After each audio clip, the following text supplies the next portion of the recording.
Apa yang sebenarnya terjadi dengan para pemain diaspora Indonesia? Mengapa Tom Haye, Rafael Struijk hingga Jens Rappen memilih pulang ke tanah air? Padahal pintu Eropa masih terbuka lebar. Apakah ini langkah maju bagi sepak bola kita atau justru sebuah kemunduran yang disesalkan di masa depan? Semuanya akan terjawab jika kita melihat lebih dalam fenomena besar yang kini sedang mengguncang Super League Indonesia. Kepindahan Tom Haye ke Persib Bandung menjadi salah satu peristiwa besar dalam bursa transfer sepak bola Indonesia. Sebagian kalangan masyarakat pencinta sepak bola menyayangkan keputusan itu, bukan karena meragukan kualitas Tom Haye, melainkan karena ekspektasi bahwa pemain diaspora sekelas dirinya akan tetap berkiprah di Eropa. Ada kebanggaan tersendiri ketika pemain keturunan Indonesia bisa bersaing di kompetisi luar negeri, menghadapi level permainan yang jauh lebih ketat dan penuh tekanan. Namun realitas berkata lain. Tom Haye akhirnya memilih menjadikan Super League Indonesia sebagai pelabuhan barunya. Dan kabar itu tidak berhenti sampai di situ. Isu semakin panas ketika tersiar kabar bahwa dua kompatriotnya di timnas Indonesia, Eliano Reinders dan Joy Pelupesi, juga disebut-sebut akan segera menyusul ke kompetisi yang sama. Jika benar-benar terjadi, ini berarti semakin banyak pemain diaspora yang lebih dulu berkarir di Eropa kini memilih pulang, atau lebih tepatnya mengalihkan arah langkahnya ke panggung sepak bola Indonesia. Di satu sisi, langkah ini bisa dipahami. Kompetisi Super League saat ini tengah tumbuh pesat. Klub-klub besar berani berinvestasi, menghadirkan fasilitas, gaji, hingga dukungan yang membuat para pemain diaspora merasa lebih nyaman. Namun di sisi lain ada kerinduan dari publik. Masyarakat berharap para pemain diaspora itu tetap eksis di luar negeri, agar nama Indonesia tetap terwakili di panggung yang lebih luas. Ada semacam kebanggaan ketika melihat pemain berdarah Indonesia tampil di liga-liga Eropa, entah itu Belanda, Italia, atau bahkan Inggris.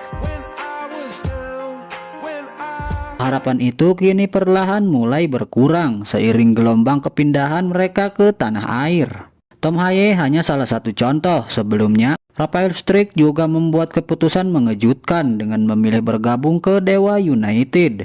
Struijk yang masih berusia muda dan punya potensi berkembang besar dianggap akan lebih baik jika tetap ditempa di Eropa.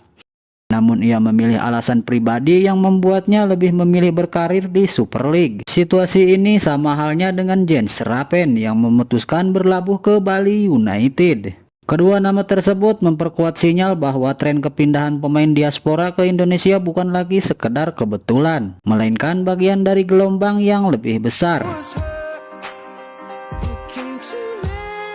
Kisah lain datang dari Jordi Amat. Bek berpengalaman itu sebelumnya membela Johor Darul Takzim di Malaysia, klub yang dikenal dominan di Liga Super setempat.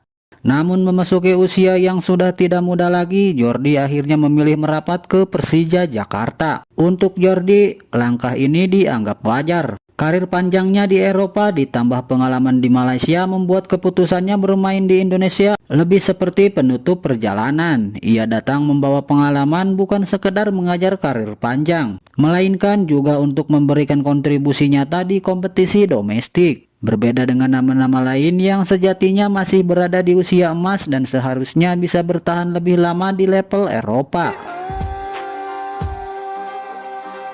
Fenomena ini menimbulkan perdebatan yang cukup hangat. Sebagian pihak menilai positif karena dengan hadirnya para pemain diaspora, kualitas Super League akan meningkat. Mereka membawa standar permainan Eropa ke kompetisi Indonesia, baik dari segi profesionalitas, disiplin, maupun cara bermain di lapangan.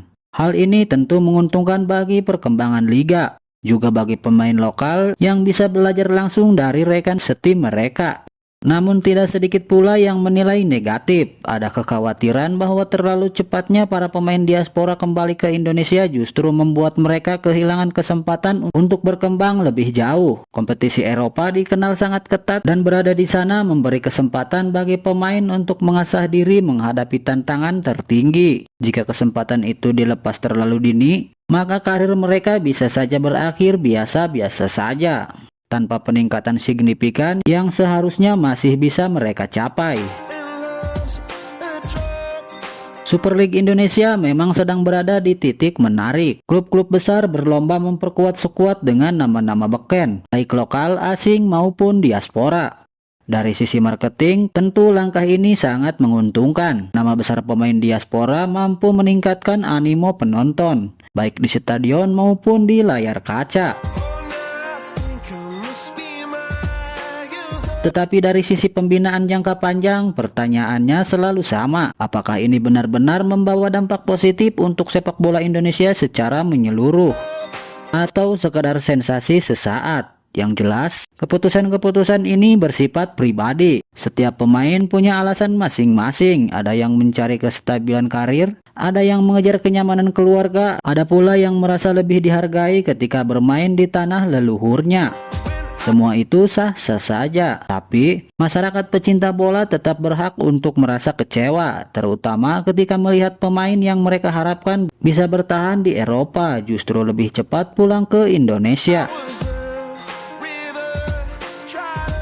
Pada akhirnya, fenomena kepindahan Tom Haye, Rafael Struijk, Jens Rappen hingga Jordi Amat hanyalah potret dari dinamika sepak bola modern.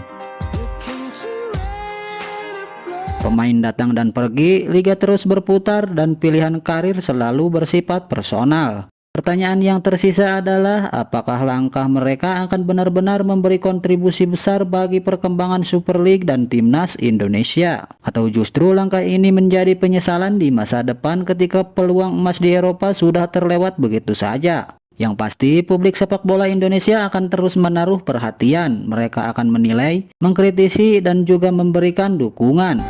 Karena pada akhirnya kecintaan terhadap sepak bola tidak pernah sebatas pada satu keputusan, melainkan pada perjalanan panjang yang selalu penuh drama, kontroversi, dan harapan.